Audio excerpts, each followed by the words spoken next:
Trump plans to deport homegrown U.S. citizens to El Salvador. Here it is. Demanded the people wanted to change everything, and they wanted to. They demanded, they love you, they love what you do. You know, I'm not here to support them. I want them to do, you know,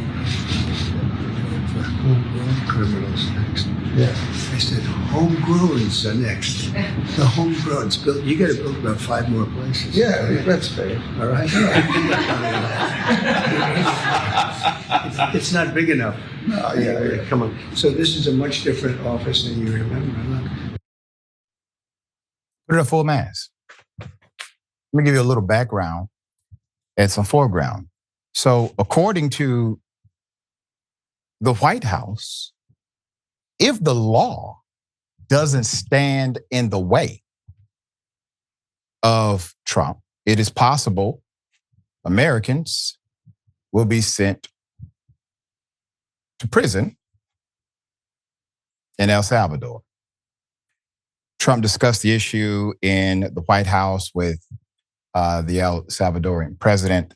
He continued to double down on his remarks, quote, "We always have to obey the laws, but we also have homegrown criminals that push people into subways.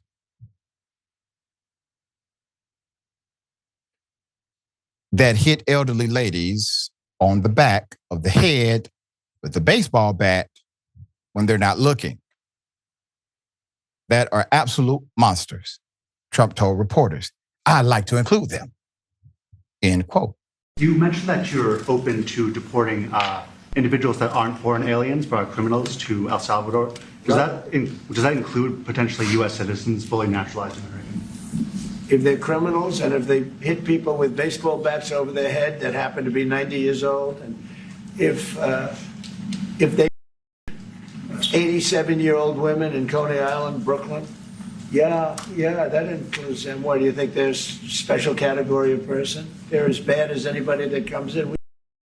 Last week, White House press secretary, Ms. Leavitt, said Trump was interested in deporting heinous, violent criminals, end quote, who are U.S. citizens to El Salvador, if there's a legal pathway to do that.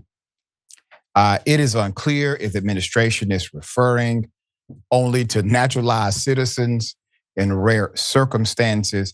Naturalized citizens can have their citizenship revoked if, for example, they obtained it by fraud, okay? You can have it revoked if you obtained it by fraud.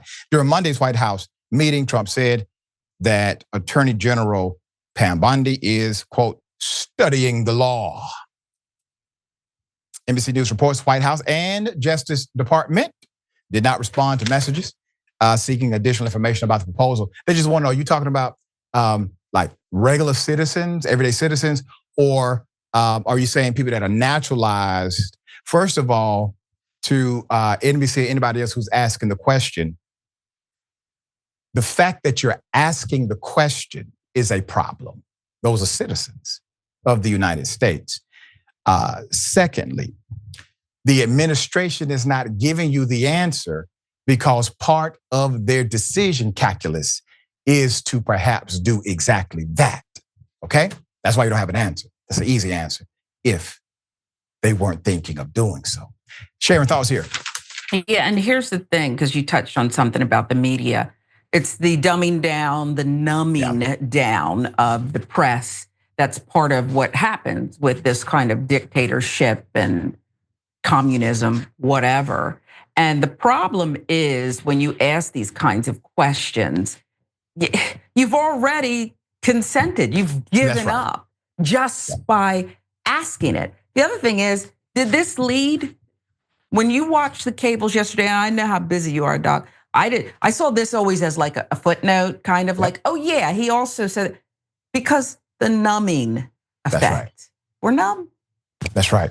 And you've had Steve Bannon and others say what the strategy is. He's flooding the system with things every day, so you can't really pay attention to keep up. So he knows that. That's right. The news cycle isn't going to give you the story, nor Yeah. the update or the background. And they're taking advantage of that. It's very unfortunate.